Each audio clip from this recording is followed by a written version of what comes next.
This is an NBC News special report. Here's Kate Snow. Good day, everyone. We're coming on the air with breaking news. President Biden is about to address the nation in the wake of the assassination attempt on former President Trump.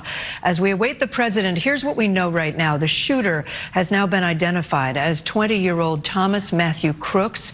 He was killed immediately after firing at the former president during that rally in Butler, Pennsylvania last night. Investigators have been at the suspect's house this morning. Mr. Trump was injured in the shooting. He says a bullet hit one of his ears. He was treated, and the campaign now says he is fine. In a video posted last night, you can see Mr. Trump walking down the stairs of his airplane. We have learned more about the father who was killed at the rally yesterday. The governor of Pennsylvania is saying that man died protecting his family. Two more were seriously injured and are still in critical condition. In an address late last night, President Biden did speak, but he is about to approach the podium now, so let's go to President Biden. Good afternoon. Last night, I spoke with Donald Trump. I'm sincerely grateful that he's doing well and recovering, and we had a short but good conversation. Jill and I are keeping him and his family in our prayers. We also extend our deepest condolences to the family of the victim who was killed. He was a father.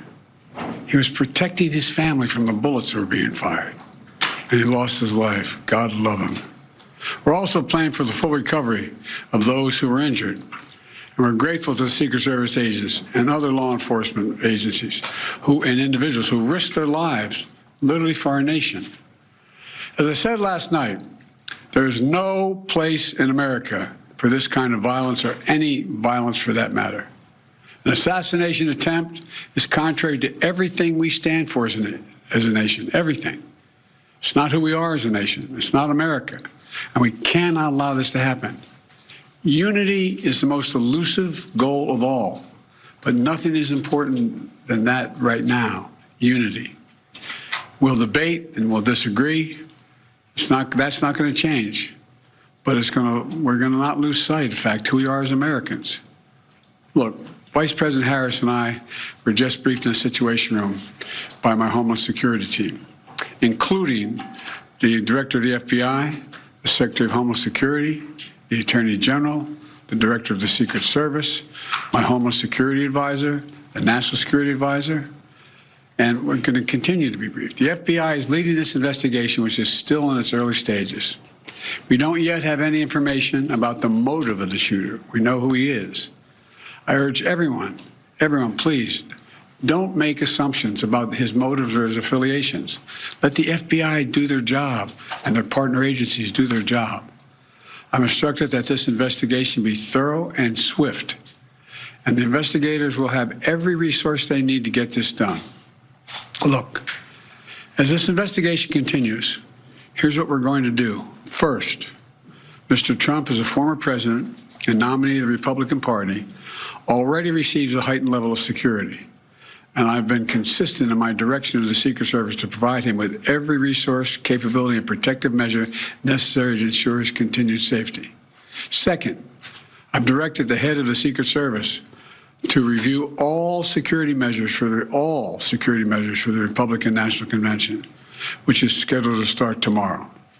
And third, I've directed an independent review of the national security at yesterday's rally to assess exactly what happened. And we'll share the results of that independent review with the American people as well. And finally, I'll be speaking more about this tonight at greater length from the Oval Office. We must unite as one nation. We must unite as one nation to demonstrate who we are. And so may God bless you all, and may God protect our troops. Thank you very much. Mr. President, when you spoke to President Trump yesterday, what did you... All right, the President of the United States addressing the nation there briefly and promising more from the Oval Office tonight. Let me bring in NBC News senior White House correspondent Gabe Gutierrez, who's been listening along with us. Gabe, he said there is no place in America for this kind of violence. It's contrary to everything we stand for as a nation. Yes, that's right, Kate, and his message of unity, which we heard right there, and yes, the president saying that he will address the nation once again tonight from the Oval Office. He also said Kate, that he spoke with former President Trump and he gave condolences to the family of the victim who died. Now, Kate, this all comes after the president spoke with his national security advisors earlier today for much of the morning in the Situation Room. He mentioned it. He spoke with the FBI director, the Homeland Security Secretary as well.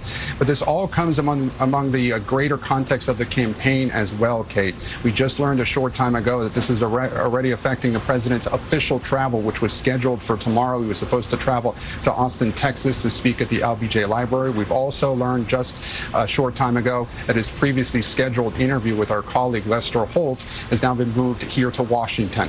And we also know that the vice president, the campaign saying that her planned travel to Florida on Tuesday has also been rescheduled. But again, Kate, we're just hearing from the president some very forceful remarks on the need for this country to come together and promising more tonight from the Oval Office. Kate. Gabe Gutierrez at the White House for us. Gabe, thank you. That will conclude this special report. But of course, you can find more coverage on our streaming channel, NBC News Now, and online at NBCnews.com anytime. Much more tonight on NBC Nightly News. And tune in on Monday for what mentioned by Gabe Gutierrez, Lester Holt's exclusive interview with President Biden that airs primetime tomorrow, 9 p.m. Eastern. I'm Kate Snow in New York.